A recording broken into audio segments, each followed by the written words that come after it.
सबको जय श्री कृष्ण, जय श्री, जय सिया राम, जय श्री राम, जय श्रीमन नारायण, जय श्री, जय जय श्री राधे। जय।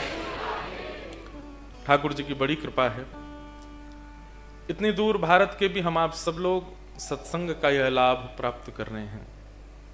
समय सबका आता है, किसी समय पर यहाँ का नाम सुन के व्यक्ति घबराते होंगे, वहां नहीं जाना। आज देखो यहाँ की सुंदरता, यहाँ का आकर्षण, यहाँ का, तो इसीलिए हमने एक पद भी गाया, समय होत बलवान पर जो समय से भी बलवान है, कृष्ण उनका नाम। द्वापर के जो श्याम है, त्रेता के वही राम है, कृष्ण उनका नाम है। मैं बच गया। ये ठाकुर जी कह रहे हैं, हाँ मैं ही बलवान। समय हो तु बलवान पर जो समय से भी बलवान, कृष्ण उनका नाम। इसलिए ये एक समझाने वाली बात है आप लोगों को भी, घबराइए मत। बहुत दिन तक बहुत बुरा नहीं हो सकता आपके साथ, बहुत दिन तक समय, परिस्थिति, व्यवस्था बुरी नहीं रह सकती। एक दिन उसको जाना पड़ेगा, बस व्यक्ति धैर्य ना छोड़े। हम लोग पेशेंस लेस हो जाते हैं, धैर्य छोड़ देते हैं, इसलिए परिस्थिति हम पर हावी हो जाती है। परिस्थिति कितनी भी भयावह हो, ठाकुर जी से जाके मत कहो कि ऐसी परिस्थिति में, परिस्थिति को कहो देख लेना ठाकुर जी हमारे साथ हैं। अभी क्या होता है कि सब ठाकुर जी को जाके परिस्थिति बताते, अरे उनको पता है कि परिस्थिति क्या है, उनको मत बताइए, परिस्थिति को बता दो कि ठाकुर जी हमारे साथ हैं। परिस्थिति हमेशा बुरी नहीं रहती। अच्छा, किसी ने कहा ऐसी बात बोलो कि जिनको बुरा लग रहा है उनको अच्छा लगने लगे, और जिनको अच्छा लग रहा है उनको बुरा लगने लगे। तो इसकी एक ही बात है कि जो अभी है वो हमेशा नहीं रहेगा। अब जिसके साथ बुरा चल रहा है उसको अच्छा लगेगा कि चलो बुरा हमेशा नहीं रहेगा, और ये अच्छे वालों के लिए भी, जिनके अच्छे दिन चल रहे हैं, ये भी बहुत दिन तक नहीं रहने वाले हैं। क्योंकि संसार का नियम है कि आपको तराशने के लिए, आपको निखारने के लिए, आपका परीक्षण करने के लिए समय तो आएगा, और ऐसा समय आएगा तोड़ देगा ऊपर से नीचे तक। लेकिन बस धैर्य मत छोड़िएगा। हम इतना ही समझ पाए हैं 11 वर्ष के अपने कथा क्रम में कि व्यक्ति के अंदर अगर सहनशीलता है, पेशेंस है, धैर्य है, तो इस संसार में जीवन बहुत सरल हो जाएगा, और पेशेंस बिना वजन के नहीं आएगा। आज बहुत सारे प्रश्न आए हैं मेरे पास में, उनमें एक आध प्रश्न इस तरीके का भी है, धैर्य को जीवन में लाओ। कई लोग क्या सोचते हैं, नाम जप करने से, भक्ति भजन करने से, तिलक स्वरूप लगाने से, कथा सुनने से ठाकुर जी मिलेंगे। नहीं, ठाकुर जी बहुत बाद में मिलेंगे, उससे पहले आपका निर्माण होगा। पेशेंस भीतर आएगा, कामनेस भीतर आएगी, क्रोध घटेगा, काम घटेगा, लोभ घटेगा, मोह घटेगा। ये जितने भी विषय विकार हैं संसार के, पहले ये घटेंगे, उसके बाद ठाकुर जी मिलेंगे। सीधे ठाकुर जी नहीं मिलेंगे। क्षमा करें, पूरे दिन माला करते हो, तिलक स्वरूप लगा के घूमते हो, लेकिन पेशेंस नहीं है, आपके अंदर सहनशीलता नहीं है, तो फिर आप भजन नहीं कर रहे हैं, केवल उसका आडंबर कर रहे हैं। इसलिए सहनशील बनिए। तो आज कई सारे प्रश्न आए हैं, मैं थोड़ा उन पर दृष्टि डालूं, और मैंने वो प्रश्न लिए हैं जो सबको कुछ ना कुछ प्रदान करने वाले हैं। मेरा एक सवाल आज की युवा यूथ की तरफ से है, अगर हम भक्ति में मन लगा रहता है, और किन्हीं ने लिखा है, वो थोड़ी गुजराती हिंदी मिक्स है, पर कुछ लोग मजाक उड़ाते हैं, भगत जन गई मॉडर्न नहीं है। मन तो बहुत करता है जवाब दें, जवाब हूं, पर चुप रहती हूं। आप इन सब युवा की कशक से तरफ से कुछ जवाब दें। देखो, एक बात सुनेंगे हमारी। व्यक्ति को जब प्रेम हो जाता है ना, तो प्रेम होने के बाद में उसके मित्र मजाक उड़ाते हैं, उसके परिवार के लोग मजाक उड़ाते हैं, उसके आसपास के लोग भी मजाक बनाते हैं, लेकिन उसको फर्क नहीं पड़ता। वो अपने प्रेम को प्रधान मानता है, तभी उन मजाक करने वालों के चक्कर में अपना प्रेम नहीं त्यागता। फिर भक्ति में मजाक इतना आपको असहनीय क्यों बना देता है? भाई छोड़या बंधु छोड़या, छोड़या जग सोई, साधुअन संग बैठ बैठ, साधुअन संग बैठ बैठ, लोक लाज खोई रे, मेरे तो गिरधर गोपाल दूसरो न कोई, दूसरो न कोई। संसार में किसी से प्रेम हुआ और आपका किसी ने मजाक बनाया तो आपको फर्क नहीं पड़ा, लेकिन आप भजन करने लगे, कथा सुनने लगे, भक्ति करने लगे, किसी ने मजाक बनाया तो आपने पर्ची लिख के मंच पर भेज दी। इसका मतलब क्या है कि प्रेम अभी पूर्ण नहीं है। किन्हीं के पति सुंदर नहीं है, लेकिन विवाह के बाद भी पत्नी रह रही है। अब कोई उस पत्नी के मित्रगण में आए, तुम्हारे पति तो बड़े कार्य हैं, तुम्हारे पति तो ऐसे हैं। अरे उसका प्रेम है, वो सबको जवाब दे देती है, खबरदार कुछ नहीं कहना, मेरे पति देव। किसी की पत्नी सुंदर नहीं तो वो पति भी सबको जवाब दे देता है। प्रेम अटूट होता है, तो वहां आप जिससे प्रेम करते हैं उसके संबंध में कोई आपसे कुछ कहे तो आप सुनते नहीं। ठाकुर जी के संबंध में इतने विचलित क्यों हो जाते हैं? विचलित मत होइए। भक्तिमती मीराबाई कहती हैं, अब तो बात फैल गई जाने सब कोई, अब तो बात फैल गई जाने सब कोई। फिर क्या है आगे? हैं?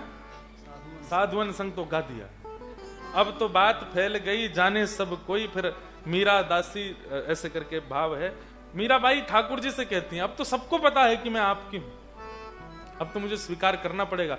बल्कि जितने लोग आकर के मीराबाई का मजाक उड़ाते, मीराबाई कहती हैं और अच्छा है, और दुनिया को पता चले ताकि सब में बात फैल जाए, तो फिर ठाकुर जी को मुझे स्वीकार करना ही पड़ेगा। संसार के लोग मजाक बनाते हैं, संसार के लोग गलत बोलते हैं। हमको देखो, हम पूरे न्यूजीलैंड में धोती पहन के घूमते हैं, तिलक लगा के घूमते हैं, शिखा लहराते हुए घूमते हैं अपनी। कोई मजाक बनाए तो बनाते रहो, उनसे तो अच्छे ही हैं। ठाकुर जी के हैं, सौभाग्य के साथ में रहना है। किसी के मजाक से इतना फर्क नहीं पड़ना चाहिए आपको। किन्हीं का भाव है, हरिवंश नाम का क्या मतलब है? ह से हरि, र से राधा, व से वृंदावन, स से सहचरी गण, हरिवंश। हमारे हरिवंश महाप्रभु के हरिवंश नाम का यही अर्थ है। क्या केवल नाम जप से भगवान की प्राप्ति हो सकती है? अगर हां, तो फिर इंसान में स्वाभाविक रूप से यह रुचि क्यों विकसित नहीं होती? आत्मा क्यों परमात्मा से स्वतः मिलना नहीं चाहती? एक बात सुनिएगा, आत्मा तो विचलित ही रहती है। आप उसको न्यूजीलैंड घुमा के ला रहे हो, आप उसको ऑस्ट्रेलिया लेके जा रहे हो, आप उसको जो मन चाहे खिला रहे हो, आप उसको जो मन चाहे पहना रहे हो। बहुत ध्यान से सुनिएगा सब लोग। लेकिन फिर भी आपके मन में संतुष्टि नहीं आ रही है। इसका मतलब क्या है? वो विचलित है। किसी ने आपको कहा कि ये बहुत अच्छी ब्रांड आई है, इसके कपड़े पहनो, आपने पहनने शुरू कर दिए। क्या आपको बहुत संतोष हो जाता है? नहीं होता। उससे बढ़िया आता है तो वो पहनने का मन होता है। ये संतोष क्यों नहीं हो रहा है चित्त को? क्योंकि आपकी आत्मा कह रही है ये नहीं है मेरा, इससे मुझे नहीं होगा संतोष। पिज्जा खिला दो, बर्गर खिला दो, सैंडविच खिला दो, ये खिला दो, वो खिला दो, ऐसा पिला दो, यहां ले जाओ। आपकी आत्मा कभी संतुष्ट नहीं होती है, इसलिए तो आप भटक रहे हो। लेकिन जो एक बार वृंदावन जाते हैं, सामान्य सी गुदड़ी पहन करके श्री राधा रमण राधा वल्लभ बिहारी जी को देख करके वहीं रुक जाते हैं, फिर वहां से जाने का मन नहीं होता। इसका मतलब क्या? आत्मा को ठौर मिल गई। आत्मा विचलित है, ये इस बात का प्रमाण है। इसीलिए भगा रही है सब जगह। जहां वो एक जगह रुक जाए, टिक जाए, वो फिर हिले ना, वो केवल श्री वृंदावन है। इसलिए आत्मा तो विचलनता का प्रभाव ही दे रही, आपको संकेत कर रही है।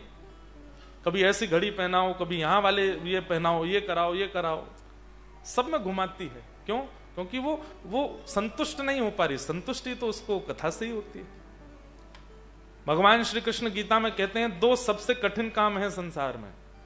पहला काम बिना किसी की सहायता के पढ़ना, बिना किसी टीचर के पढ़ना किसी भी नए विषय को, बहुत कठिन है।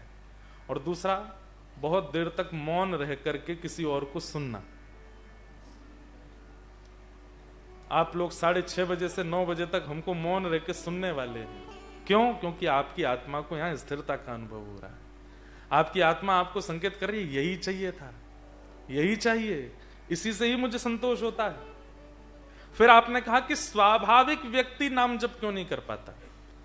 क्योंकि हमारे जो देह में, अब इसकी बहुत लंबी फिलॉसफी है, हमारे 25 तत्व हैं हमारे शरीर में, उसमें जो मन रूपी तत्व है ना, ये बहुत खतरनाक है। ये मन बड़ा चंचल है, कैसे तेरा भजन करूं, जितना इस समझाऊं उतना ही मचल जाए, राधे तेरे चरणों की हो गर धूल जो मिल जाए, सच कहता हूँ मेरी तकदीर बदल जाए, राधे हम ठाकुर जी को प्राप्त करना चाहते हैं, हमारी आत्मा चाहती है, पर मन वादक बनता है। श्रीमद् भागवत के कपिल विभूति संवाद में भगवान कपिल इस बात का उत्तर देते हुए कहते हैं, चेतः खलवस्य बंधाय रतम वा पुंस मुक्तये। हमारा चित्त जो है, हमारा मन जो है, ये बंधन का कारण है। और मन को बंधन मुक्त करने का एक ही तरीका है, क्या? आपके जीवन में एक सद्गुरु आ जाए, एक पथ प्रदर्शक आ जाए, एक हरी राह दिखाने वाला आ जाए, वो मन को लगा सकता है ठाकुर जी की ओर। नहीं तो ये मन भटकता ही रहेगा, आपकी आत्मा को कभी हरि नाम लेने नहीं देगा। इसलिए स्वाभाविक रूप से भगवान नाम प्रकट नहीं हो पाता। फिर अगला प्रश्न, आपसे 2 प्रश्न करना चाहते हैं। हमारी 1.5 साल पहले शादी हुई थी। महाराज जी मेरे पति अनुकूल हैं, वह मदिरा पान बहुत करते हैं। जब उन्होंने मेरे से शादी करनी थी तो बोलते थे कभी कभी, पर हंसो नहीं बेचारी, कोई परेशान है, आप हंस रहे हैं। लेकिन आज के इस समय में वह मुझसे छिपकर और झूठ बोलकर बाहर रहते हैं घर से, और ये सब करते हैं। मुझे बहुत धोखे जैसा लगता है कि शादी करने के लिए उन्होंने और भी काफी कुछ बोला था, लेकिन वो सब झूठ था। मैं क्या करूं? मेरा मन अशांत है। दूसरा इनका भाव है, मैं भगवान में बहुत श्रद्धा भावना रखती हूँ। मैं आज तक वृंदावन का दर्शन नहीं कर पाई, लेकिन मैं ठाकुर जी की कथा बहुत सुनती हूँ, भजन भी गाती हूँ, बहुत याद आती है और हर समय रोने का मन करता है। एक तो अपने शादी के कारण, दूसरा ठाकुर जी की याद के कारण। कृपा करके आप मुझे देखो। आपने कहा कि जो जीवन संगी हैं उन्होंने कुछ ऐसा कहा था और अब बिल्कुल वो मुकुर गए। अब इसके 2 पहलू हैं। एक पहलू तो ये कि आपको ठाकुर जी ने 1.5 वर्ष में ही संसार की वास्तविकता का अनुभव करा दिया कि यहाँ कोई अच्छा नहीं है, कोई ठीक नहीं है। नहीं तो महाराज जीवन निकल जाता है, ये सच्चाई ही पता नहीं चल पाती संसार की कि यहाँ पर कोई अपना है ही नहीं। लेकिन आपको 1.5 वर्ष में ये अनुभव तो हो गया कि चाहे वो परिवार के सन्निकट से सन्निकट व्यक्ति हों, चाहे वो कितना भी प्रेम दिखाने वाले व्यक्ति हों, अतिसंग रहने वाले भी हों, किसके अंदर किसके मन में कब कहां क्या चल रहा है आप नहीं जान सकते। इस बात का बोध ठाकुर जी ने आपको 1.5 वर्ष में करा दिया। नहीं तो लोगों के कितना जीवन निकल जाता। उसके बाद अभी भारत के ऐसे ऐसे किस्से हमारे पास में आते हैं, आपको बता देंगे तो आप घबरा जाओगे। 1.5 वर्ष में आपके पास में ये संदेश तो आ गया कि भाई अपना कोई नहीं। अब इसमें एक ही बात है, ठाकुर जी से प्रार्थना करो, उन्हें समझाने का प्रयास करो, मान जाएं तो अच्छा, नहीं माने तो ठाकुर जी से निवेदन करो कि नाथ इनकी ये क्रिया छुड़वाइए, और तब भी नहीं माने तो आप एक कोई संकल्प मन में ले लीजिए।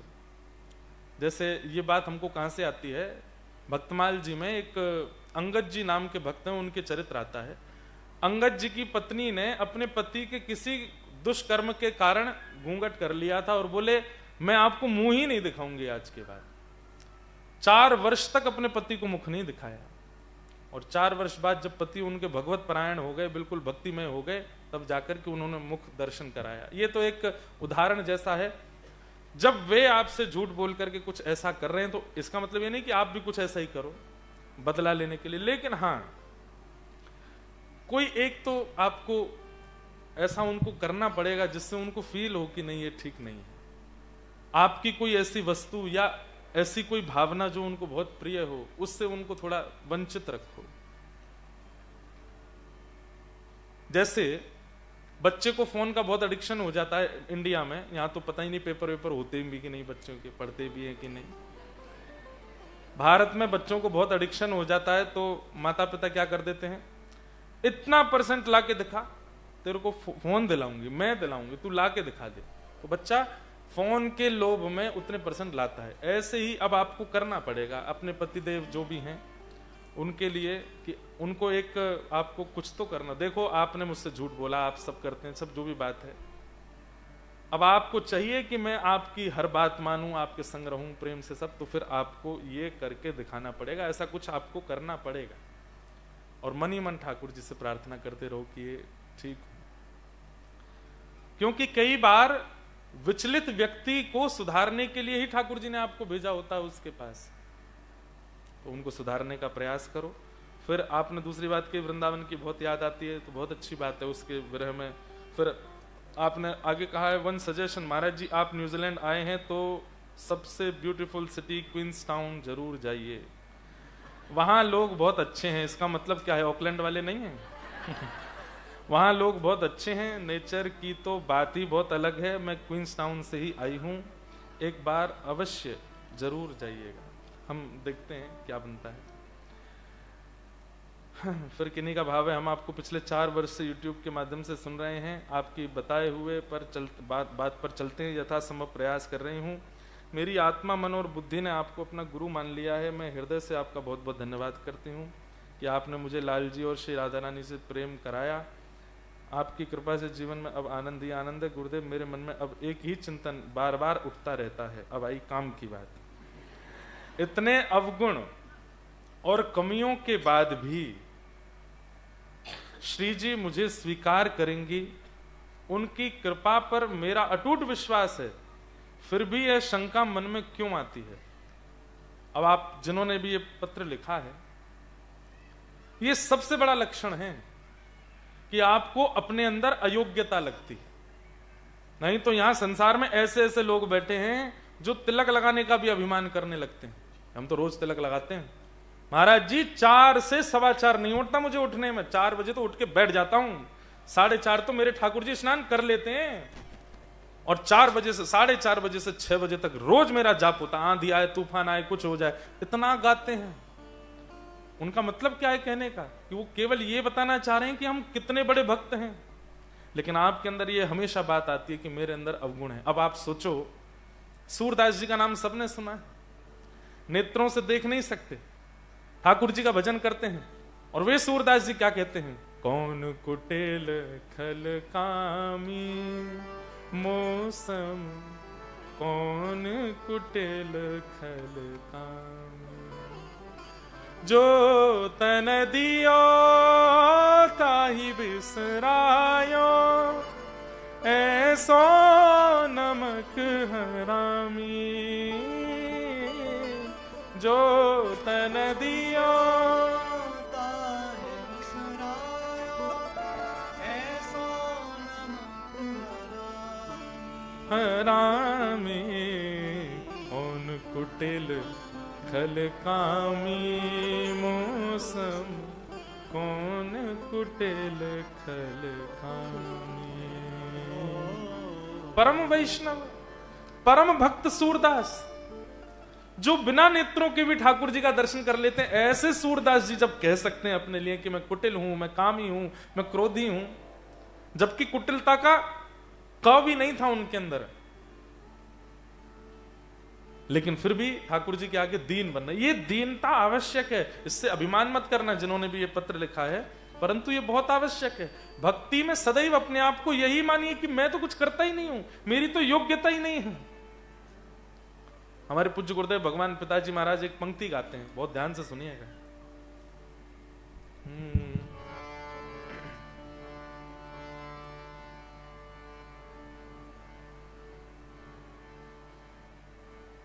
न तो रूप है न तो रंग है, न गुणों की कोई भी खान है, फिर श्याम कैसे शरण मिले, इस सोच में मेरे प्राण हैं। न तो रूप है न तो रंग है, शब्द सुनिए कितने सुंदर हैं। ना मैं रूपवान हूं, ना मेरे अंदर कोई गुण है, फिर श्याम मुझे स्वीकार कैसे करेंगे। इसी सोच में मेरे प्राण हैं, ना तो रूप है ना तो रंग। और फिर अगली पंक्ति अंतरे में कहते हैं, नफरत है जिनसे उन्हें सदा, उन्हीं अब गुणों में मैं हूँ बधा। नफरत है जिनसे उन्हें सदा, उन्हीं अब गुणों में मैं हूँ। ठाकुर जी को जो बिल्कुल अच्छा नहीं लगता वो सब है मेरे अंदर। ठाकुर जी को जो बिल्कुल प्रिय नहीं लगता वो सारे लक्षण हैं हम आप सबके अंदर। कैसे मिलेंगे वो हमको। है कुटिलता कपट भी है, छल भी है और अभिमान है। अरे यहां बैठा कोई व्यक्ति नहीं कह सकता कि उसने कभी छल नहीं किया हो, कभी कपट ना किया हो, कभी काम ना किया हो, कभी भयंकर क्रोध ना। सब ने सारे काम कर रखे हैं। किस मुंह को लेकर के आते हैं हम ठाकुर जी के आगे। एक भी लक्षण नहीं है हमारे अंदर उनकी प्राप्ति करने का, लेकिन ये उनकी दयालुता है कि वो फिर भी हमें स्वीकार कर रहे हैं। वो फिर भी हमारे लिए अपने द्वार खोल देते हैं, हमें स्वीकार करते हैं। न तो रूप है न तो रंग है, न गुणों की कोई भी खान है, फिर श्याम कैसे शरण मिले, इस सोच में मेरे प्राण हैं। न तो रूप है न तो। इसलिए जिन्होंने ये बात कही है कि मुझे ऐसा लगता है कि मेरे अवगुण और कमियों के बाद भी श्री जी मुझे एक बात सुनिएगा, ठाकुर जी का एक स्वभाव बताते हैं आपको। हम जिसे अवगुण कहते हैं, हम जिसे अवगुण कहते हैं, ठाकुर जी कहते हैं यही तो इसका गुण है। हम जिसे अवगुण कहते हैं, ठाकुर जी कहते हैं मुझे यही अच्छा लगता है। और कितने प्रमाण दे दूंगा मैं आपको। पहला प्रमाण, सदन कसाई। मांस बेचते थे, तराजू में एक पड़ले में मांस होता था, दूसरे पड़ले में बाट होते थे जिनसे भार नापा जाता है। और इनको पता नहीं था कि इन्होंने पत्थर की जगह पर शालिग्राम रख रखे थे। और जब तराजू तोलते थे तो मांस जब ऊपर नीचे होता था तो वहां तराजू पर शालिग्राम भगवान लुढ़कते थे। एक बार किसी महात्मा ने इनकी दुकान के आगे से निकलते हुए ऐसे मुंह बंद करके जा रहे थे, देखा, अरे राम राम राम, ये तो शालिग्राम है। लेकिन सदन कसाई हृदय के बहुत अच्छे थे, स्वभाव के बहुत अच्छे थे। मैं बार बार कहूंगा, आपका हृदय कैसा, स्वभाव कैसा, बुद्धि कैसी, विचार कैसे, ये ज्यादा ठाकुर जी को आकर्षित करते हैं। आप कर्म कैसा करते हैं, क्रिया कैसी है, जात पात कैसी है, वो ठाकुर जी नहीं देखते। आपके स्वभाव और मन बुद्धि में क्या आता रहता है वो ठाकुर जी देखते हैं। महात्मा गए सदन कसाई के पास, बोले ये तो भगवान है जिनको तुम एक तरफ तोल रहे हो, लाओ इनको हमको दो। सदन कसाई घबरा गए, दे दिया। ठाकुर जी को ले जाकर के पंचामृत स्नान करा के चांदी के सिंहासन पर बैठा के महात्मा ने बढ़िया उनका पूजन किया। कहा ठाकुर जी कहाँ कसाई के यहाँ पड़े थे, अब आप बढ़िया कुटिया में आ गए, प्रेम से यहीं विहार करो। रात्रि में स्वप्न में ठाकुर जी महात्मा के आए और बोले मेरो मन ना लग रहा, मोको वापस वही के पास छोड़ के आओ। बोले वहां मांस बिकता है, निर्दोष जानवरों को काट करके वहां बेचता है वो सदन कसाई, और आपको तराजू में तोलता है, आप कैसे रह सकते हैं वहां पर। ठाकुर जी बोले बाकी चीज मुझे दिखती नहीं है, मुझको केवल सदन कसाई अच्छा लगता है, और वो इतना भाव से इतना प्रेम से जब मेरी ओर देखता है और उसके तराजू में लुढ़कने में मुझे बहुत आनंद आता है, वहीं छोड़ के आओ। दूसरे दिन महात्मा ठाकुर जी लेकर के आए तो सदन कसाई रोने लगा। बोले कि आप इनको क्यों ले आए वापस। बोले स्वप्न में आकर के बोल रहे हैं कि तेरे पास रहना अच्छा लगता है इनको। उस दिन सदन कसाई ने मन में सोच लिया कि ठाकुर जी मेरे लिए चांदी का सिंहासन छोड़ के आ सकते हैं, मैं ठाकुर जी के लिए अपने दुष्कर्म नहीं छोड़ सकता। और उसी दिन सदन कसाई पवित्र हो गए, सब छोड़ दिया। तो ये स्वभाव होना बहुत अच्छा है कि मैं तो ठाकुर जी के लायक ही नहीं हूं, लेकिन मैं लायक नहीं हूं इस बात को सोच के भजन मत छोड़ देना कि हम तो लायक ही नहीं है, पर भजन ही काय को करें। नहीं, करते रहो, हमेशा अपने आप को नालायक मान करके भजन करो, तभी ठाकुर जी स्वीकार करते हैं।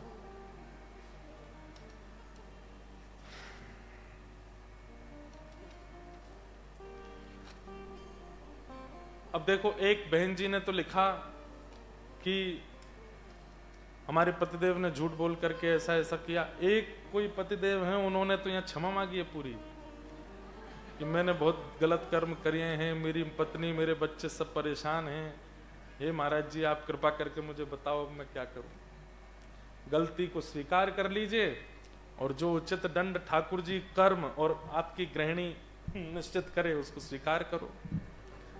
और व्यक्ति का सबसे बड़ा गुण क्या है? अपनी अवगुणों को स्वीकार करना। और व्यक्ति का सबसे बड़ा दुर्गुण क्या है?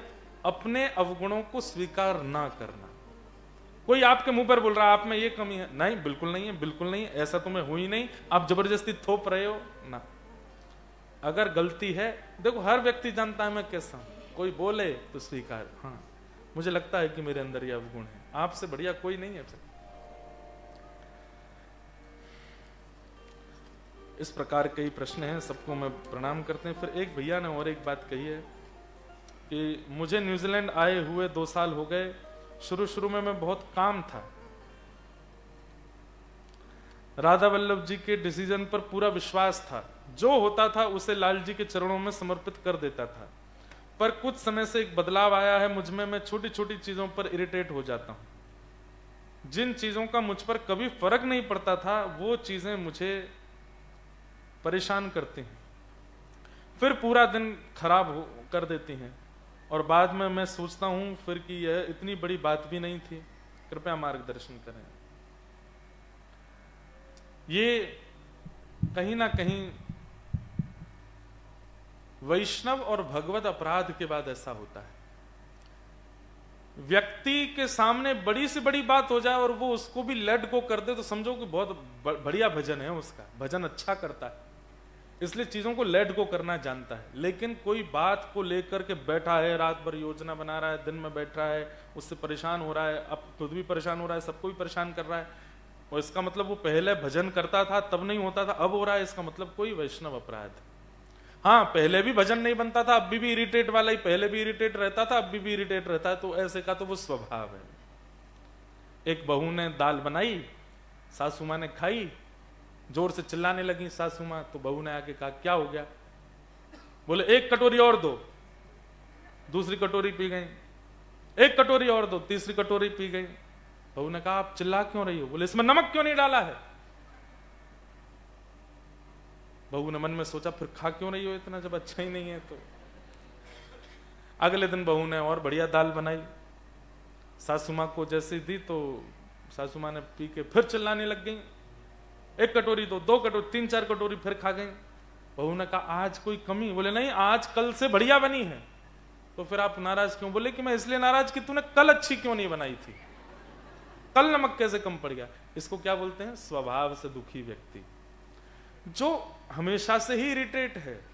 उसके लिए ये उत्तर नहीं है जो मैं देने वाला हूं, लेकिन जो पहले नहीं था अब होने लगा है, ऐसे व्यक्ति के लिए ये उत्तर है कि उसने निश्चित ही मन से, बुद्धि से या वाणी से किसी भक्त का अपराध किया है। और भक्त अपराध क्या होता है?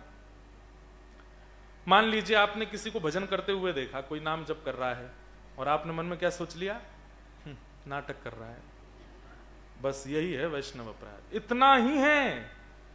किसी को गाली दे दी, मारपीट कर दिया, बुरा किया, वो तो जघन्य पाप है, उसका दंड तो ठाकुर जी देंगे बाद में। लेकिन कोई मंदिर आया, कथा में आया, सत्संग कर रहा है और भगवत आराधना कर रहा है, सेवा कर रहा है, और आप उसके प्रति क्या सोच रहे हैं? सब बनावटी है, नहीं ऐसा। ये वैष्णव अपराध है। हमारी एक बात बहुत ध्यान से सुनिएगा, तिलक, माला, शिखा, सूत्र और किसी भी रूप में यदि वैष्णव व्यक्ति है, वो भले ही पाखंड भी कर रहा है, तो भी अपने मन में उसके प्रति दुर्भाव मत आने दीजिए, नहीं तो आपको बहुत बड़ा अपराध लगेगा। आप कहेंगे महाराज जी कोई पाखंड कर रहा है, तो अरे पाखंडियों का सब जो लेखा जोखा सब ठाकुर जी देखेंगे, आप मत करो ना अपनी तरफ से। इसके पीछे कथा आती है भक्तमाल में कि एक राजा था, उसको सिर में बहुत तेज दर्द रहता था, तो एक वैद्य जी ने कहा कि मानसरोवर नाम सुना? कैलाश मानसरोवर, बोले वहां हंस रहते हैं, उनमें से किसी हंस का हृदय यदि लेके आओगे, उस हृदय को पीस करके एक लेप बनेगा, वो लेप राजा के माथे पर जब लगेगा तब इनका रोग दूर होगा। सैनिकों को बोल दिया जाओ मानसरोवर से हंस को लेके आओ। तो सैनिक लोग जब गए तो हंस दूर दूर भाग गए, सरोवर के अंदर नहीं आए। सैनिक बहुत देर तक डेरा डाल के पड़े रहे, कब हाथ लगेंगे, तभी देखा कि कुछ जटाधारी, तिलकधारी, कुछ बढ़िया महात्मा वहां आए और वो हंसों को अपने हाथ से कुछ पवाने लगे। तो संत हंस जो है भीतर से बाहर आ गए और उनके हाथ से दाना चुगने लगे। तो उन सैनिकों ने सोचा कि हमारी वेशभूषा के वजह से भाग जाते हैं, हम संत बन के आएंगे तो ये आ जाएंगे। तो सैनिक भी संत बन के आ गए और उन हंसों को ऐसे दाना दिखाने लगे। तो कहते हैं कि वो हंस आपस में चर्चा कर रहे हैं कि ये वही सैनिक हैं जो कल पकड़ रहे थे, आज संतों का रूप धारण करके आए हैं। तो दूसरे हंसों ने कहा अब क्या करें? बोले कि भाई हैं तो ये दुष्ट, पर वेशभूषा एक भक्त की है, इसलिए हमें भेष का सम्मान करके इनके पास जाना चाहिए। तो दूसरे ने कहा ये हमको पकड़ के ले जाएंगे, हमारा हृदय काट करके और वो मार देंगे हमको। बोले कोई बात नहीं, ठाकुर जी न्याय करेंगे ना कि हमने भक्त भेष का सम्मान किया, चलो। तो जानबूझ करके उन हंसों ने अपने आप को उन सैनिकों के हवाले कर दिया। ये दृश्य देख करके ठाकुर जी पिघल गए और ठाकुर जी एक वैद्य का रूप धारण करके उस राजा के यहां पहुंचे और राजा से कहा महाराज इन हंसों को मारने की आवश्यकता नहीं है, मैं एक लेप बना के आपके माथे पर लगाता हूं, आप ठीक हो जाओगे। ठाकुर जी ने अपने हाथ से लेप बना के राजा को पधराया, राजा का वह ज्वर ठीक हो गया, ठाकुर जी वहां से चले गए। तब हंसों ने उस राजा को उपदेश करते हुए कहा तुमको पता है कि वो वैद्य कौन थे? बोले कौन थे? बोले साक्षात भगवान थे, हमारी भक्त रूप पर निष्ठा देख करके ठाकुर जी वैद्य बन करके आए। सोचिए, कोई केवल भक्त के चोला में है और भीतर महाराक्षस है। अरे सिया जी, हमारी परम्बा जगदम्बा सीता जी, वो जानती नहीं थी कि रावण है, और यदि वो यही नहीं जानती थी कि रावण है तो वो सीता जी कैसी? वो सब जानती हैं, उनके नेत्रों के आगे आने वाली हर परिस्थिति बता देती है। अरे वो प्रथम दिन ही पुष्प वाटिका में देख करके राम जी को पहचान गई थी कि यही परमात्मा है, यही धनुष भंजन करेंगे, यही मेरा वर्ण करेंगे, मुझसे विवाह करेंगे। इतना परख रखने वाली जानकी जी रावण को नहीं पहचान पाई? पहचान गई थी। केवल उसके भेष का सम्मान करके रावण ने हरण किया नहीं, सीता जी ने स्वयं दिया, क्योंकि वो एक भेष में आया था। आप कहेंगे महाराज जी आप पाखंड को बढ़ावा नहीं दे रहे हैं, पाखंडी लोग बहुत हैं संसार में, पर उसका भेष यदि भक्त का है तो भी आप उसके आगे हाथ जोड़ के भली चुपचाप चले जाओ, वहां से बिल्कुल मत मिलो उससे, बिल्कुल मत बैठो उसके पास में, लेकिन उसके लिए गलत मत बोलो, क्योंकि उसका कल हमने दो स्वभाव बताए थे जिन स्वभावों के कारण व्यक्ति दुखी रहता है। पहला अहमता और दूसरा ममता। इन दोनों को त्यागने की बात कही है। पहले तो मैं कुछ नहीं हूं और मेरा कुछ नहीं है, ये दो स्वभाव जिसके निकल गए उसको दुनिया की कोई ताकत दुखी नहीं कर सकती। दुखी वही है जो इन दो स्वभावों में रहता है कि मैं कुछ हूं और ये सब मेरे हैं। आप कुछ भी नहीं हो और आपका कुछ भी नहीं है। ये दो स्वभाव जब अपने चित्त में ले आओगे, कोई दुखी नहीं कर पाएगा आपको, कुछ भी नहीं है आपका। और ये दो स्वभाव आते ही आपको क्या पता लगेगा कि संसार कैसा है, क्षण भंगुर, एक क्षण में नष्ट हो सकता है, एक क्षण में इसका नाश निश्चित है। वैराग्य राग रसिको भवभक्ति निष्ठ, इसी को वैराग्य कहते हैं। ये पता लग जाना कि संसार स्थिर नहीं है, ये एक दिन नष्ट हो जाना है। बंधुओं एक बात बताएं, कई बातें ऐसी होती हैं वो आपको पता होनी चाहिए, लागू नहीं होनी चाहिए। जैसे वैराग्य, आजकल वैराग्य को लोग क्या समझते हैं, घर छोड़ देना, पत्नी बच्चों को छोड़ देना, पति को छोड़ देना, बाहर निकल जाना, जटा धारण करके महात्मा बन जाना, ये वैराग्य नहीं। वैराग्य का मतलब है सबके बीच में रहते हुए भी किसी में आसक्त ना होना, ये वैराग्य है। आपको पता होना चाहिए कि ना पत्नी हमेशा रहने वाली है, ना पति, ना बच्चे, ना परिवार, ना धन, ना दौलत, ये सब कुछ केवल एक माया है, केवल एक स्वप्न है और मुझे इसका केवल निर्वहन करना, ये पता होना चाहिए, लागू नहीं करना है। लागू कोई बिरला ही कर पाते हैं, कोई ठाकुर जी के जन ही होते हैं जो लागू कर पाते हैं इस बात को, लेकिन पता आप सबको होना चाहिए। और पता के साथ साथ उस पर अटूट विश्वास भी होना चाहिए कि सब तो ये सब एक स्वप्न जैसा है। दो भावों का कोई त्याग कर दे, अहमता और ममता, तो उसके मन में ये विश्वास दृढ़ हो जाएगा कि संसार एक बबल की तरह है, कभी भी नष्ट हो सकता है।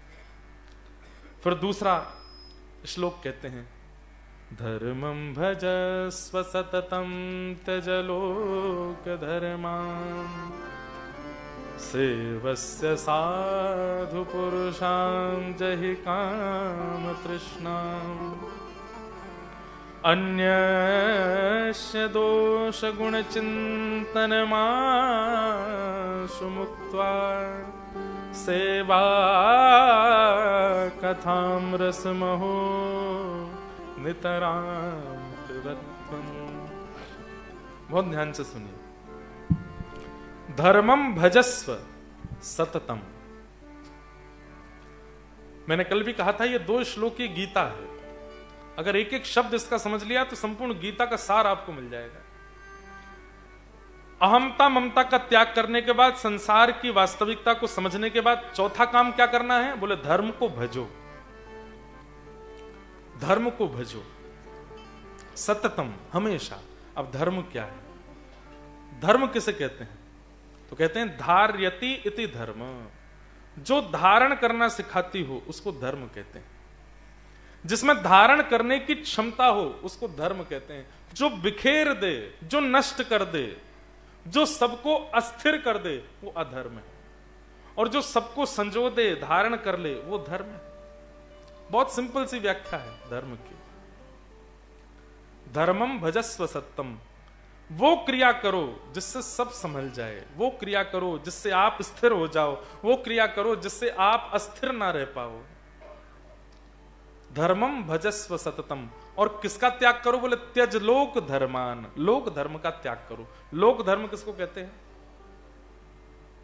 अब कहने में थोड़ी अटपटी बात है, बुआ जी, चाचा जी, ताई जी, ताऊ जी, जीजा जी, फूफा जी, एवं संसार में ये मेरे फ्रेंड हैं, मित्र हैं, ये बहुत धनवान हैं, इनसे बना के रखनी है, आदि आदि। इन सबको खुश करने के लिए जो हम कर्म करते हैं उसको लोक धर्म कहते हैं। कई लोग हैं उनका जीवन लोक धर्म में ही चलता है। बच्चों से कहेंगे वो आ रहे हैं ना, घर पे आ रहे हैं आज, बोले हाँ, उनको ऐसे प्रणाम करना दंडवत, जाते जाते $200 तो दे ही जाएंगे। अच्छा एक बात बताए, ये विनोद की बात है, एक बार हमारे वृंदावन ठाकुर जी ने भी ऐसी लीला की। छोटे से लाला, यशोदा मैया बोली लाला, ब्रजभाषा बोले समझ जाओगे आप, तो यशोदा मैया बोली लाला आज तेरी बड़ी मैया आ रही है। बड़ी मैया जानते हैं, ताई जी। यहां महाराष्ट्रियन कितने लोग हैं महाराष्ट्र के, चलो ठीक है 3-4 ही हैं। महाराष्ट्र में बड़ी बड़ी माँ को बोलते मोठी आई।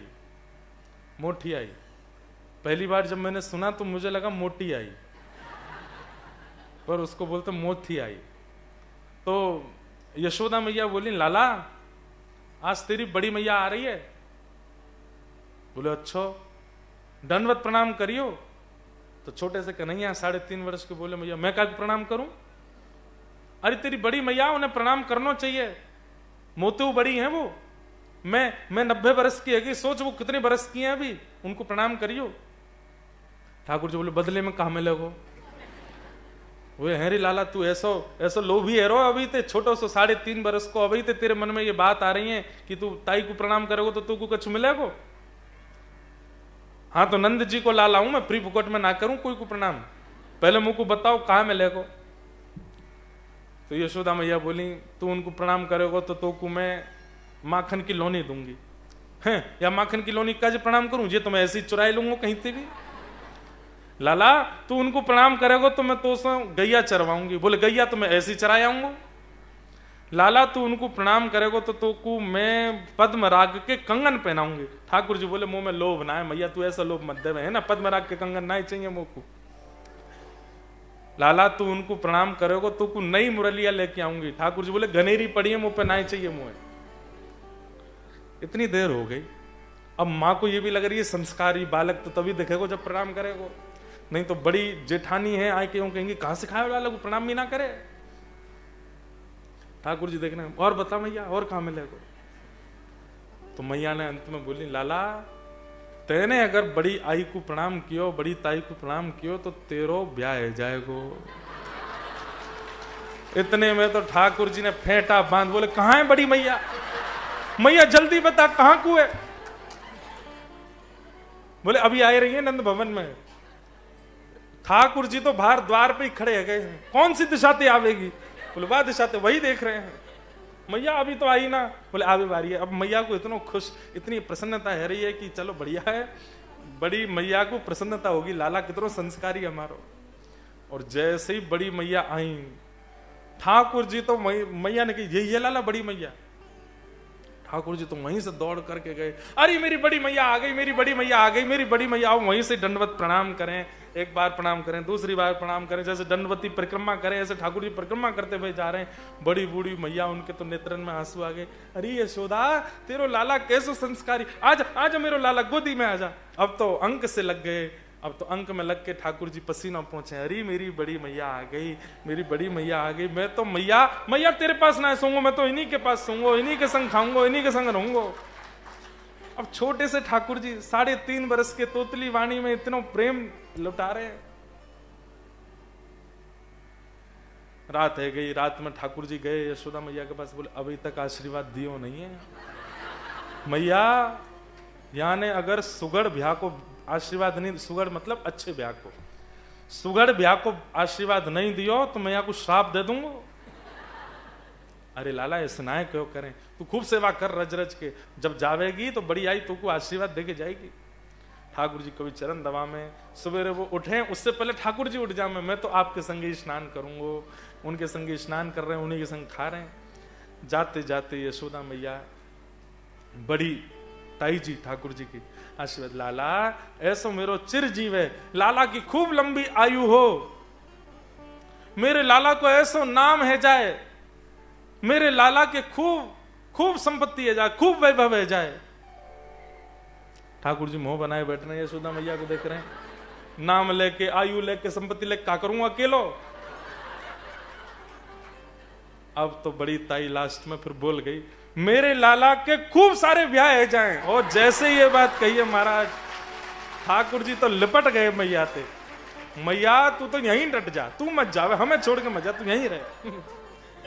ऐसे ठाकुर जी, ये तो विनोद की बात है, लेकिन इसी को लोक धर्म कहते हैं कि कई बार हम दूसरों से अपने काम मनवाने के लिए उनकी बड़ी चाटुकारी करते हैं, और इसमें परिवारी जन भी बहुत आते हैं। चाटुकारी शब्द बुरा है, पर उसकी करो जो हरि से मिलवाता। वो पत्नी श्रेष्ठ है जो हरि की कथा में, वो पत्नी जो अपने पतियों को खींच के लाई हो कथा में। आज वो पति देव रात में ऐसे पांव छू लेना पत्नी के, देखो तू हम कथा में लेके गई, वो पति जो पत्नी को लेके आया हो, वो पत्नी पति को प्रणाम करे।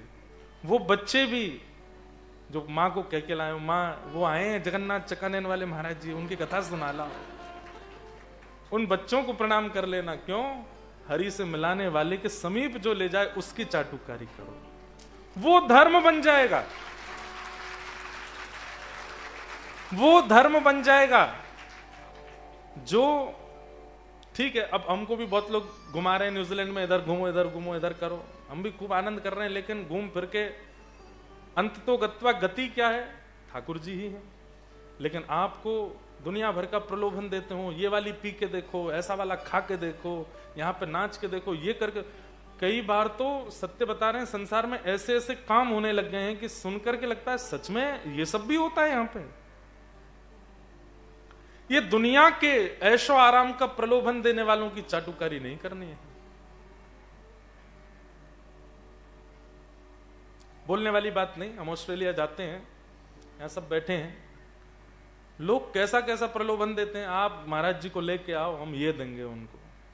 हमने स्पष्ट कह रखा है, जो लोभ दे करके बोले ना कि हमारे घर ले आओ हम ये देंगे, उसके यहां पहले मना कर देना, नहीं जाएंगे। और कई बार ऐसों के घरों में भी गए जिनके घर पर सुबह भोजन बनता है तो शाम के लिए व्यवस्था नहीं होती, ऐसों के यहां भी जाते हैं, क्योंकि उनमें प्रेम है, श्रद्धा है, भाव है, और विश्वास माने भगवान की बड़ी कृपा, भागवत जी ऐसी कृपा बनाए रखें।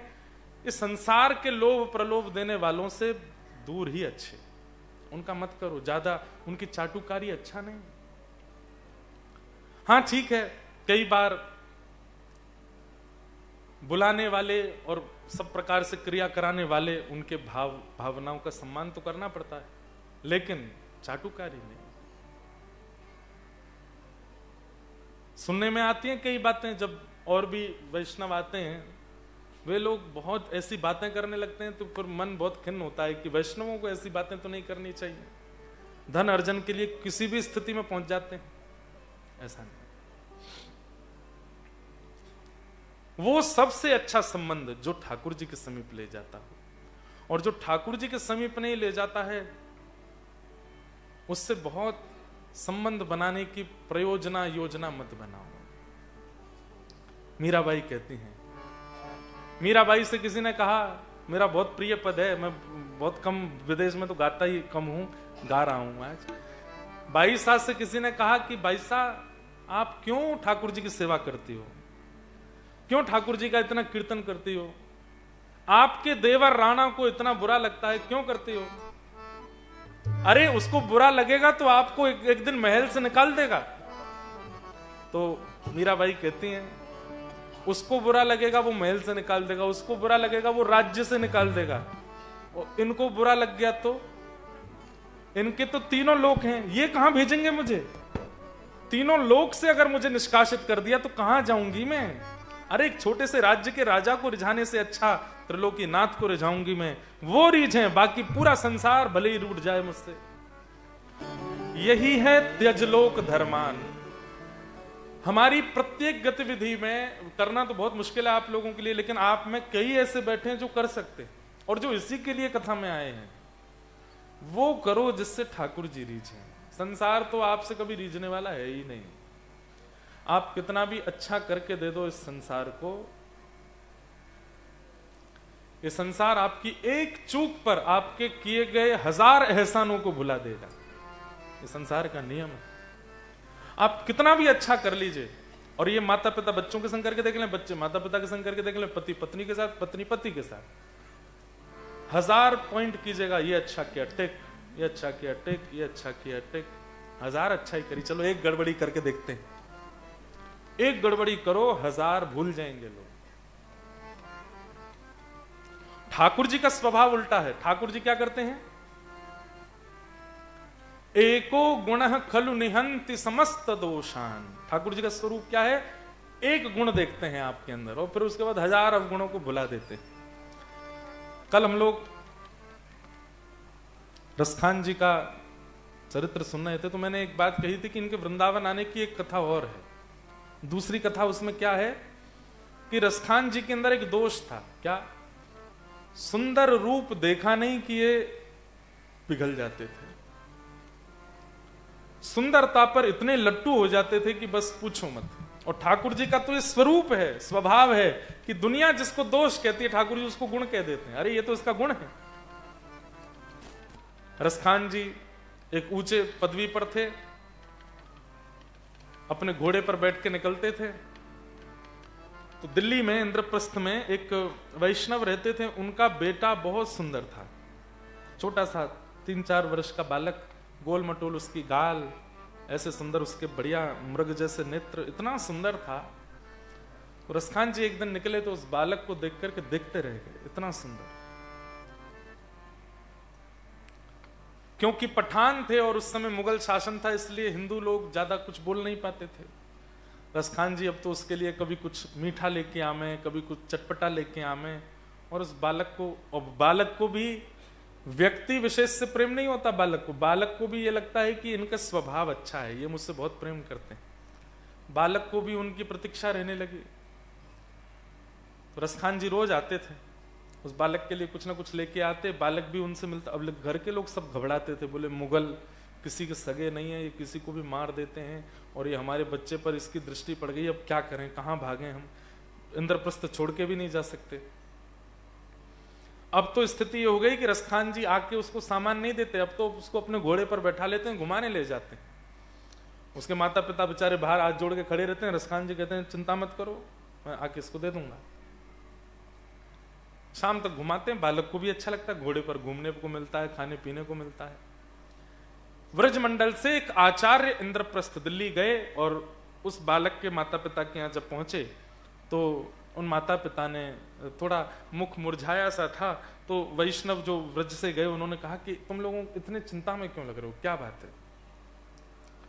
उन्होंने सब सच्चाई बताई। बोले हमारे बालक पर एक साइद इब्राहिम नाम का एक इमाम है यहाँ का, उसका मन आ गया है, उसके लिए खाना लाता है, पीना लाता, उसको ले जाता है उठा के।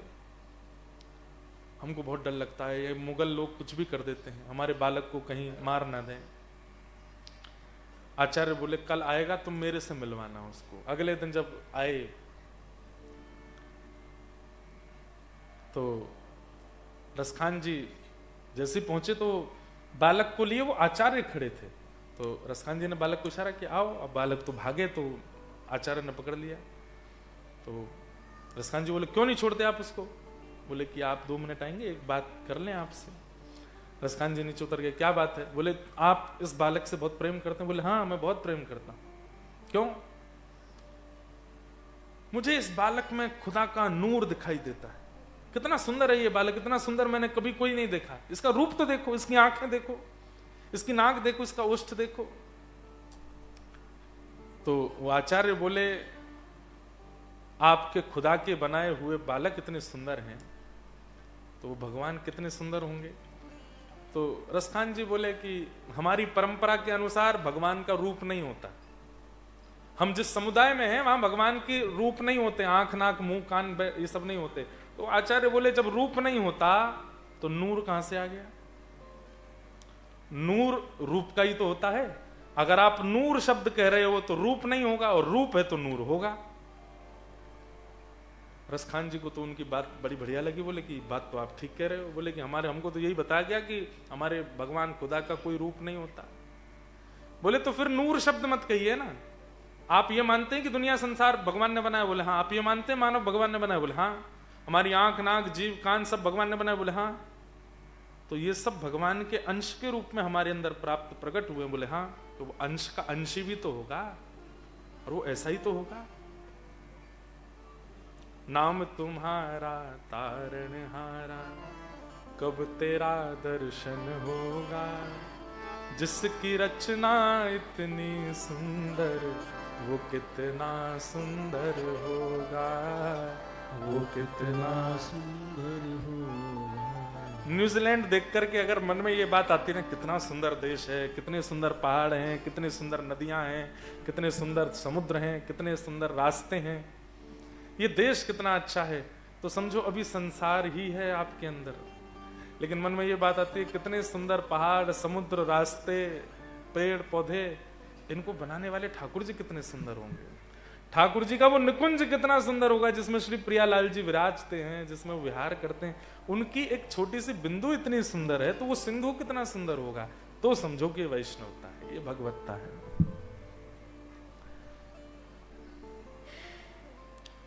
तो रसखान जी को आचार्य ने कहा कि आप कह रहे हो खुदा का नूर, तो कभी सोचा कि वो परमात्मा कितना सुंदर है। और पूरी बात हुई तो उन्होंने कि परमात्मा को आपने देखा है क्या? आचार्य बोले हमने तो देखा है, उनका चित्रपट भी है हमारे पास। रसखान बोले मैं दावे से कह सकता हूं इस बालक से सुंदर तो नहीं होंगे। बोले कि मैं दिखाऊं तुम्हें? बोले दिखाओ। तो भगवान की ऐसे हाथ में मक्खन लिए एक बहुत सुंदर चित्र था उन आचार्य के पास, झोला से निकाल के जैसे दिखाया, आहा नील सरोरु कांति वाले श्याम सुंदर के मृग जैसे नेत्र, दो दतुइयां, हाथ में मक्खन लिए, सिर पर बढ़िया चोटी बनी है, आहा शोभित कर नवनीत लिए, घुटुन चलत रहन तन मंडित गो रोचन तिलक किए। जब इस स्वरूप का दर्शन किया रसखान ने, असंभव, हो ही नहीं सकता, ये तो बहुत सुंदर है। तो बोले हाँ यही तो हम बता रहे हैं कि ये नूर का नूरी है। आपके पास इसका चित्र कहां से आया? मुझे भी इसका चित्र। बोले तुम चित्र की बात करते हो, हम इसी से मिलवा देंगे तुम्हें। बोले कहां मिलेगा? बोले वृंदावन में मिलेगा। तो एक कथा ऐसी भी है कि रसखान जी उस रूप को देख के इतने बावड़े हो गए कि सीधे वृंदावन गए, और फिर उस रूप को देखने के लिए जो बताए, कोई कहे माला पहनो, कोई कहे कंठी पहनो, कोई कहे कथा सुनो, कोई कहे ये करो, सब करते थे कि कैसे भी ये रूप दिख जाए मुझे। और वहीं से फिर वो रसखान बने। तो मैं क्या क्या बता रहा हूं, ठाकुर जी तो दोष को भी गुण मान लेते हैं। ये ठाकुर जी का स्वभाव है, ये ठाकुर जी का स्वरूप है। धर्मं भजस्व सततं त्यज लोक धर्मान, सेवस्य साधु पुरुषाम जहि काम तृष्णाम। धर्म को भजो, लोक धर्म का त्याग करो। और बल्कि लोक धर्म में भी उसके ज्यादा प्रेम में रहो जो आपको भगवत संबंधी बनाता, भगवत प्रेम सिखाता। फिर कहते हैं सेवस्य साधु पुरुषाम जहि काम तृष्णाम। ये एक सीक्वेंस है, इसको आपको याद करना पड़ेगा। कल हमने दो बातें कही थी, अहमता और ममता को छोड़ो। अहमता ममता छोड़ोगे तो संसार नश्वर है, ये बात संसार में कोई अपना नहीं है, ये बात प्रमाणित हो जाएगी। फिर चौथा काम करना क्या है? धर्म को भजना है, लोक धर्म का त्याग करना है। ये पंच कर्म करने के बाद फिर छठवा कर्म क्या करना है? सेवस्य साधु पुरुषाम जहि काम तृष्णाम। वैष्णवों के, साधुओं की, महत् पुरुषों की सेवा करो। किस भावना से करो? बोले काम और तृष्णा का त्याग करके। उनकी सेवा इसलिए मत करो कि उनसे आपका कोई काम बन जाए, उनकी सेवा इसलिए मत करो कि आपके कोई रुके हुए कार्य सिद्ध हो जाएं। किसी भी महापुरुष की सेवा इस भावना से मत करना। एक आपको बिल्कुल सत्य घटना बताएं, मेरे साथ घटी हुई घटना। कनाडा में एक परिवार के यहाँ हम गए, तो उन्होंने कहा, बोले महाराज जी हमारे यहाँ एक घटना हुई, वो हम बताएं। मैंने बताओ। बोले हमारा बेटा, उसके विवाह की हम लोग बहुत दिन से योजना बना रहे थे। मैंने कहा अच्छा, फिर? अब वो विवाह जिनसे करना चाहते थे वो कन्या उचित नहीं थी। उचित मतलब हिंदू हैं, वो हिंदू भी नहीं थी। तो हम लोगों ने उसको समझाया कि बेटा यहाँ विवाह मत करो। उसने कहा नहीं पिताजी देखो, आप मेरा विवाह तो यहीं कराओ और कहीं मैं जा नहीं सकता।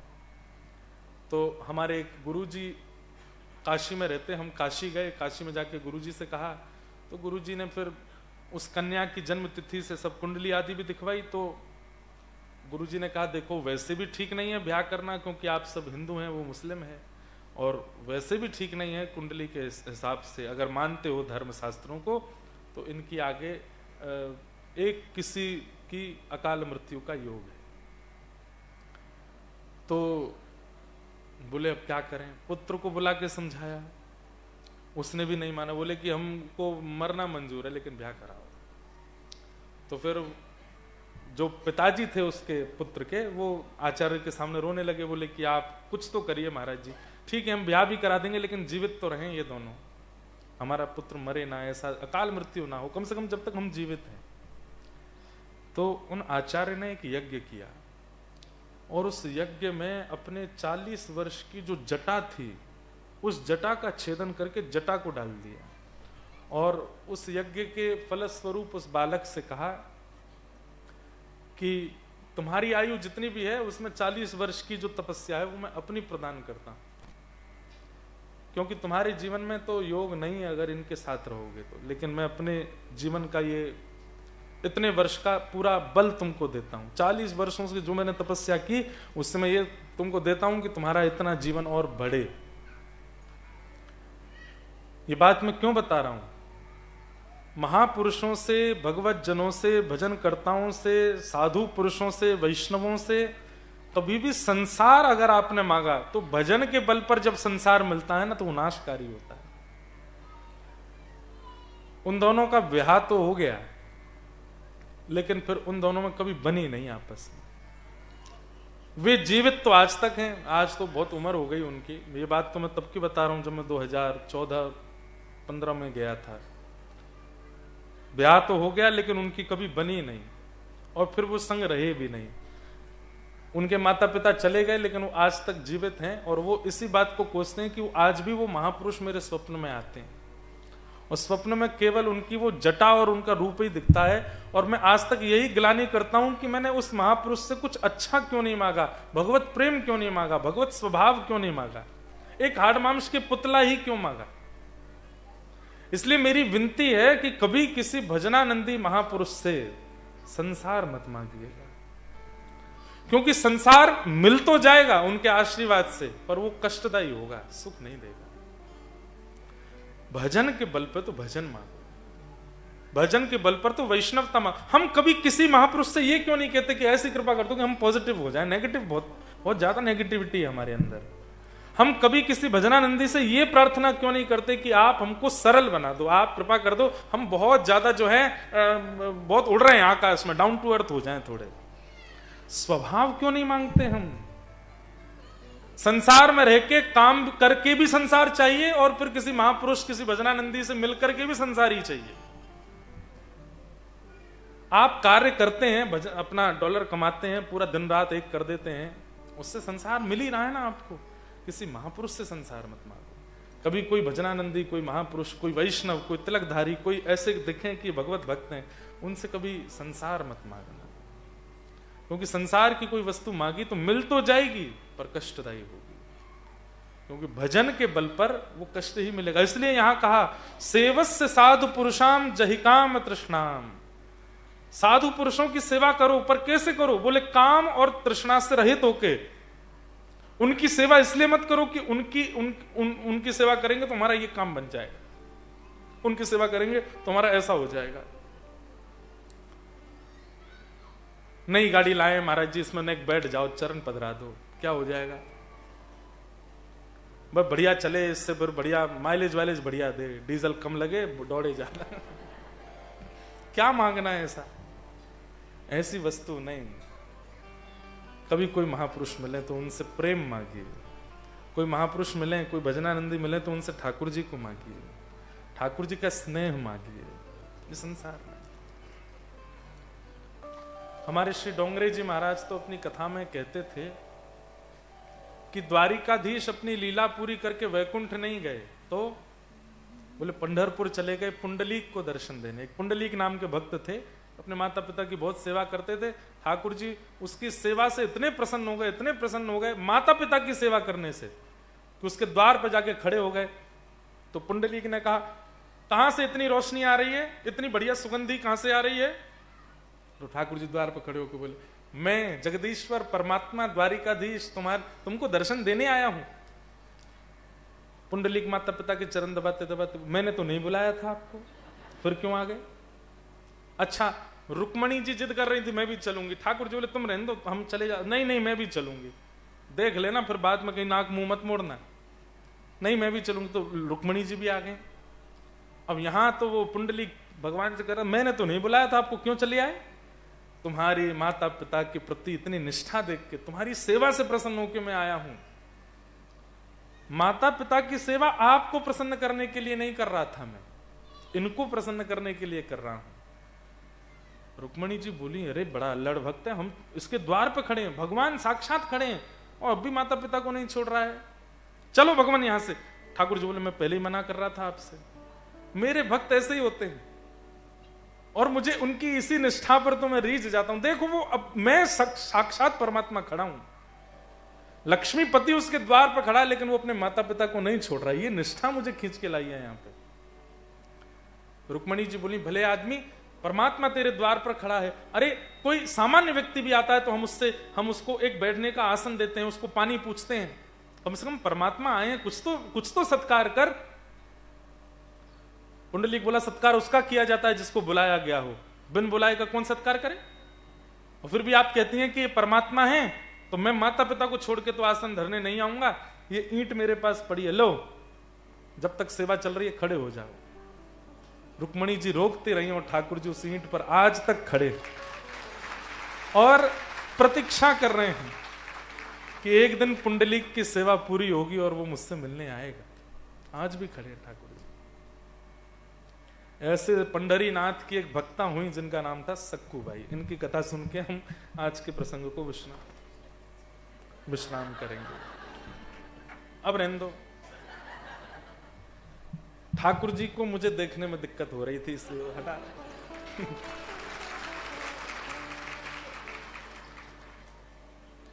तो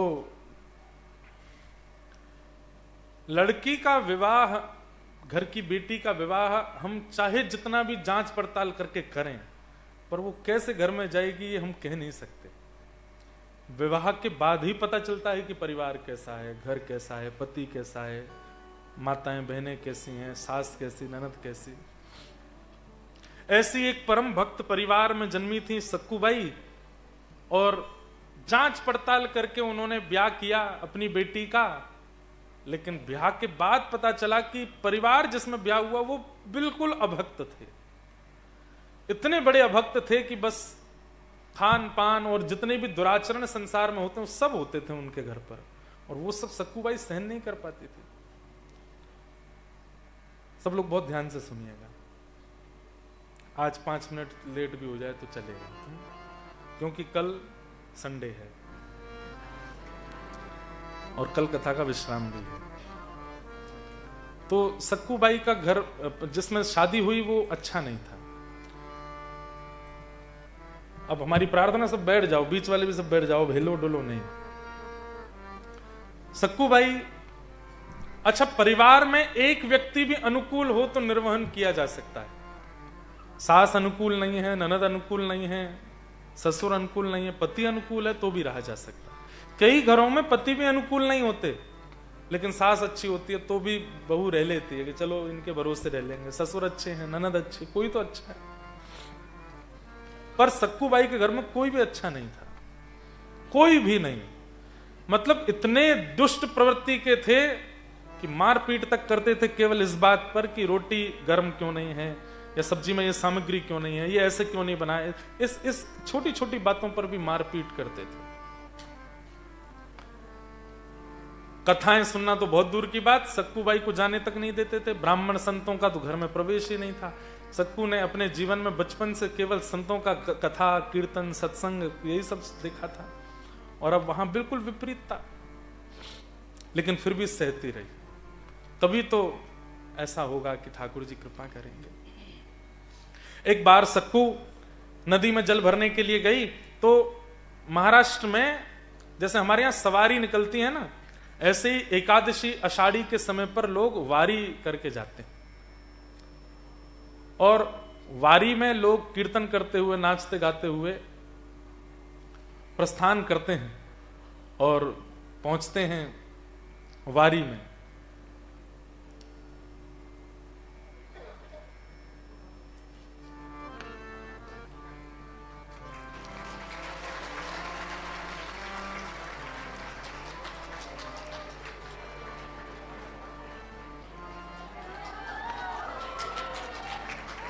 हाँ महाराज,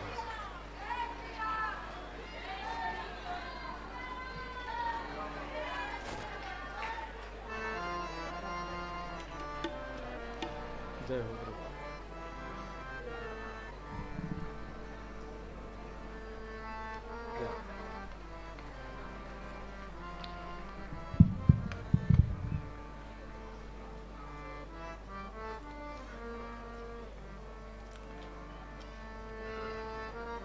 ठाकुर जी की परम कृपा से न्यूजीलैंड के इस हरि चर्चा सत्र के द्वितीय दिवस में आज भगवत कीर्तन, भगवत भाव और श्री राघव जी, हनुमान जी महाराज के परम भाव को सब तक पहुंचाने वाले ऐसे हमारे श्री रसराज जी आए हैं। आपको बहुत बहुत वंदन, बहुत बहुत स्वागत। भारत में अपने प्रेमी जनों से मिलते तो रहते हैं, पर इतनी दूर विदेश में मिलना ये विशेष सुख देता है। न्यूजीलैंड वाले अगर ऑस्ट्रेलिया चले जाएं और वहां ऑस्ट्रेलिया में गलती से न्यूजीलैंड प्लेट नंबर की गाड़ी दिख जाए, कितना आपको यूं लगेगा, देखें तो सही अंदर कौन है, हमारे यहाँ की गाड़ी प्लेट नंबर कैसे दिख गई। तो ऐसे ही आज हमको न्यूजीलैंड में श्री राघव जी की प्लेट नंबर वाली गाड़ी दिख गई है। सुंदर प्रभु श्री राघव जी का, हनुमान जी महाराज का ऐसा अद्भुत यश आप गाते हैं। बहुत बहुत आपका वंदन, बहुत बहुत अभिनंदन, बहुत बहुत स्वागत। तो सक्कूबाई का चरित्र चल रहा है और विश्राम करना है। अब एक दिन सक्कूबाई अपने घर के सब सदस्यों के लिए जल भरने के लिए एक सरोवर में जा रही थी और वहीं वारी कीर्तन करते हुए, अभंग वारी, वारकरी वैष्णव जो महाराष्ट्र में ऐसे सफेद टोपी पहनते हैं, राम कृष्ण हरि, जय जय राम कृष्ण हरि कीर्तन करते हुए, गजर करते हुए जा रहे थे पंढरपुर। और वो देख करके सक्कूबाई का मन ऐसा आनंदित हो गया, मन में इच्छा होने लगी मैं भी जाऊं, मैं भी जाऊं, मैं इनके साथ में निकल जाऊं। खूब उछल उछल करके नाचने लगी, खूब आनंदित हो गई। लेकिन सास ससुर और परिवार की व्यवस्था के कारण जा तो नहीं सकते। तभी एक और घर की महिला वो जल भर रही थी, उसने सक्कूबाई की जब उत्सुकता को देखा और रुदन करने लगी, हताश निराश जब हो गई, तो उस कन्या ने कहा, सक्कू मुझे पता है तेरा बहुत मन है जाने का, और तेरे सास ससुर, तेरे पति सब कैसा व्यवहार करते हैं वो भी मैं जानती हूं। ये बढ़िया टोली जा रही है पंढरपुर, तो चुपचाप निकल जाए इनके साथ में। आज चली जाएगी फिर लौट करके मत आना, यहां पर रहना अपने प्रिय पांडुरंग विठल के पास ही। सक्कू बोली, मैं जाने का मन तो बहुत मेरा कर रहा है, लेकिन मैं बस यही सोच रही हूं मेरे सास ससुर पति ये सब लोग मेरा क्या हाल करेंगे। बोलो उनके हाल की सोच तू एक बार सीधी, बस निकल जाए यहां से कैसे भी।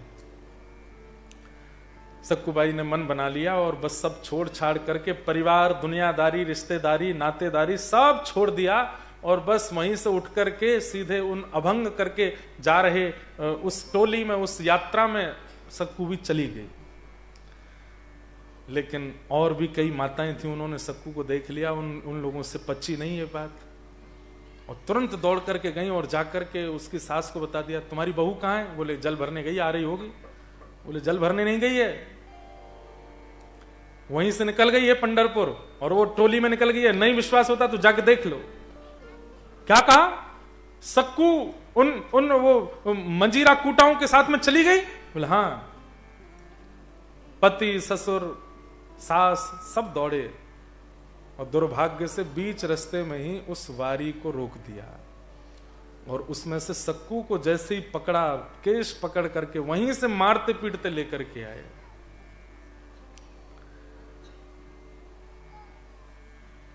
घर ले आए, घर पर ला करके रस्सी से बांध दिया एक खंबे से। सास आए तो सास मारे, ससुर आए तो ससुर मारे, पति आए तो पति मारे, घर के जो सदस्य सबका एक ही काम, बोले इतना मारो इसको कि ये जीवन में कभी ये सोच भी ना सके कि मैं जाऊंगी। सक्कू खड़ी खड़ी रोती हैं और बस मन में ये सोच रही हैं, हे पांडुरंग विठल, मैंने ऐसा कौन सा अपराध किया, ऐसा परिवार मुझे दिया, ऐसे पति मुझको दिया, ऐसे सास ससुर के पास मुझको भेज दिया, और ऐसा कौन सा, चलिए मैं आज तक भी सह रही थी, अब तक भी इन्होंने बहुत मारपीट करके बहुत बुरा किया, मेरे तन को चाहिए कुछ करें, मुझे उससे कोई दिक्कत नहीं, पर मेरी आत्मा तो आपकी है ना, मैं आपसे मिलने की कभी जिद नहीं की। आज अभंग वारी देख करके मैं जब जाने लगी, क्यों पता लगने दिया इनको? आप चाहते तो ये रोक सकते थे, लेकिन शायद आप ही चाहते हैं कि मैं पिटूं, मैं मरूं, मैं रोऊं, उसी में आपको प्रसन्नता होती है। और ऐसा कहकर के रो रही थी। रात्रि का समय, घर के सब लोग सो गए। 3 दिन हो गए, सक्कूबाई ने एक अन्न का दाना भी नहीं पाया, बस पीटते हैं पूरे दिन उनको। तभी रात्रि में, ये तो मोहिनी है ना, सुंदर बिल्कुल नथ पहन के, केश अपने खोल के, साड़ी पहन करके, जैसे महाराष्ट्रियन माताएं होती हैं वैसे ही बन के, और ना जाने कहां से सक्कूबाई के घर में आधी रात में आ गए और धीमे से आकर के बोले, सक्कू, एक कन्या बन के आ गए। तो सक्कूबाई ने आंख खोली, कौन हो तुम, मेरे घर में कैसे आ गई? मैं तुझे रोज देखती हूं, और जिस दिन से तेरा ब्याह हुआ उस दिन से देख रही हूं, कितना तेरे ऊपर अत्याचार करते हैं, सब करते हैं, सब चीज मैं देखती हूं। चल अब एक काम कर। बोले क्या? मैं तेरी रस्सी खोल देती हूँ, तू भाग जाए यहाँ से। नहीं, मैं एक बार भाग के प्रयास कर चुकी हूँ, वो तो मेरा इतना बुरा हाल किया, अब जाऊंगी तो मेरे को मार ही देंगे। मुझे मरने से डर नहीं लगता, लेकिन एक बार पंढरीनाथ को देख तो लूं बस, फिर भले ही मार दें। कागा सब तन खाइयो, मेरो चुन चुन खाइयो मांस, दोने नामत खाइयो, मोहे पिया मिलन की आस। सक्कूबाई कह रही, मैं जीवन में कभी पंढरपुर नहीं गई हूं, लेकिन इतनी कथा लीला चर्चा सुनी है, एक बार बस पंढरीनाथ को देख लूं, फिर भले ये मार दे मुझको, मैं जीवित ही इसीलिए हूं कि एक बार उनको देखना चाहती हूं। दर्श बिन दुखण लागे नैन, दरस बिन दुखन लागे।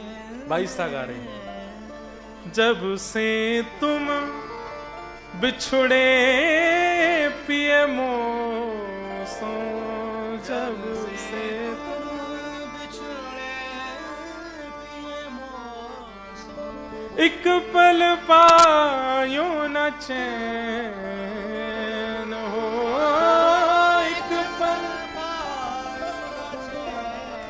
दरस बिन दुखण लागे नैन, दरस बिन दुखन लागे। और ठाकुर जी ने तुरंत रस्सी खोल दी और सक्कू से कहा, भाग तुरंत। सक्कूबाई बोली, आप संभाल लोगी ना? मैं सब संभाल लूंगी, तू भाग जा। और सक्कूबाई तो वहां से भाग गई। ठाकुर जी ने खुद को वहां बांध लिया और स्वयं सक्कूबाई का रूप धारण कर लिया। जैसे घाव जहां जहां छिली हुई सक्कू थी, बिल्कुल वैसे ही ठाकुर जी बन गए। और सक्कू रोती बिलखती हुई जा रही है पंढरपुर की ओर। सुबह का समय हुआ। बंधुओं, ये बिल्कुल सत्य घटना है। प्रातः काल का समय होते ही पति निकल करके आया, और पति ने आते ही, वही सुबह से ही मारते थे, आकर के ठाकुर जी को मारना शुरू किया। सास ने मारा, ससुर ने मारा। जो पीड़ा सक्कू सहन कर रही थी, ठाकुर जी वहां खड़े होकर के सहन करने लगे। सक्कूबाई दौड़ करके गई पंढरपुर। वहां पंढरपुर पहुंची है। यहां 4 दिन हो गए मारते मारते। तो पति ने कहा, बहुत दिन हो गए हैं, कुछ खाया नहीं है अच्छा सा, चल तेरी रस्सी खोल देता हूं, रसोई में जा, पूरन पोली बना के ला हमारे लिए। ठाकुर जी रसोई घर में गए, आटा मार रहे हैं, पूरन पोली बना रहे हैं। ये एक भक्त की कृपा है। एक सक्कूबाई के कारण ऐसे अभक्तों को ठाकुर जी के हाथ का बना प्रसाद मिल रहा है।